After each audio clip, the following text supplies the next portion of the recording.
Ready start. भारतीय reserve bank के नवीनतम आंकड़ों के अनुसार मार्च 2026 तक भारत का कुल विदेशी ऋण बढ़कर 762.8 अरब अमेरिकी डॉलर पहुंच गया है, जो पिछले वर्ष की तुलना में 26.3 अरब डॉलर अधिक है। यह स्थिति ऐसे समय में सामने आई है जब देश की अर्थव्यवस्था को दुनिया की सबसे तेज़ी से बढ़ती अर्थव्यवस्थाओं में गिनाया जाता है और विकास के दावों का व्यापक प्रचार किया जाता है। यदि अर्थव्यवस्था लगातार मजबूत हो रही है तो फिर देश और उसके नागरिकों के हिस्से में आने वाला प्रति व्यक्ति ऋण लगातार क्यों बढ़ रहा है। पिछले कुछ वर्षों पर दृष्टि डालें तो विदेशी ऋण का आकार क्रमशः बढ़ता गया है। इसका अर्थ है कि विकास की चमक के समांतर कर्ज का दायरा भी लंबा होता जा रहा है। आर्थिक वृद्धि तभी सार्थक कही जाएगी जब वह ऋण पर निर्भरता घटाए, न कि आने वाली पीढ़ियों के कंधों पर दायित्व छोड़ जाए।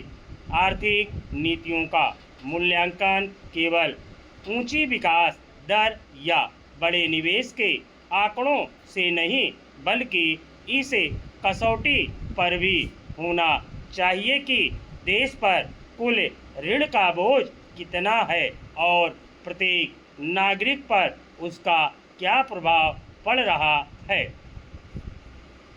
पुनरीक्षण पर सवाल सही है कि मतदाता सूची का विशेष गहन पुनरीक्षण लोकतंत्र को मजबूत बनाने की आवश्यक प्रक्रिया है, लेकिन इसकी निष्पक्षता और पारदर्शिता पर कोई प्रश्न चिन्ह नहीं होना चाहिए। अगर करोड़ों नागरिकों के नाम मतदाता सूची से हटाए गए हैं तो यह सुनिश्चित करना भी उतना ही आवश्यक है कि किसी पात्र नागरिक का मतदान का अधिकार केवल दस्तावेज की कमी या प्रशासनिक त्रुटि के कारण किसी भी हाल में न छिने। यदि संशोधित मतदाता सूची का उपयोग सामाजिक सुरक्षा योजनाओं के लाभार्थियों के निर्धारण में किया जाता है तो इस स्थिति में अनेक ज़रूरतमंद लोग सरकारी सहायता से वंचित हो सकते हैं।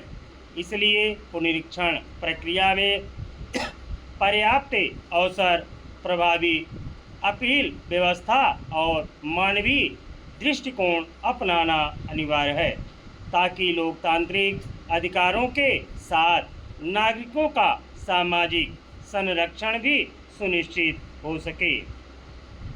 पूरे दक्षिण पूर्वी एशिया और ख़ास तौर पर भारत में मानसून की अनिश्चित गतिविधियां बेहद चिंताजनक है। कहीं अत्यधिक वर्षा विनाश का कारण बन रही है तो कहीं भीषण सूखे जैसी स्थिति है। अमेरिकी संस्था NOAA का दावा है कि इस वर्ष के अंत तक प्रशांत महासागर का बड़ा हिस्सा अल नीनो की जद में आ सकता है। ऐसी स्थिति में इसके दुष्प्रभाव विश्व के अधिकांश क्षेत्रों तक पहुंच सकते हैं। हवा और पानी के तापमान में हो रहे इस बदलाव के पीछे अत्यधिक कार्बन उत्सर्जन को प्रमुख कारण माना जा रहा है। दक्षिण पूर्वी एशिया में इसका प्रभाव अधिक स्पष्ट दिखाई देता है। आशंका है कि आने वाले वर्षों में यह संकट और गहरा सकता है। इन दुष्प्रभावों से बचने के लिए भारत में कुछ प्रयास दिखाई दे रहे हैं। स्टॉप।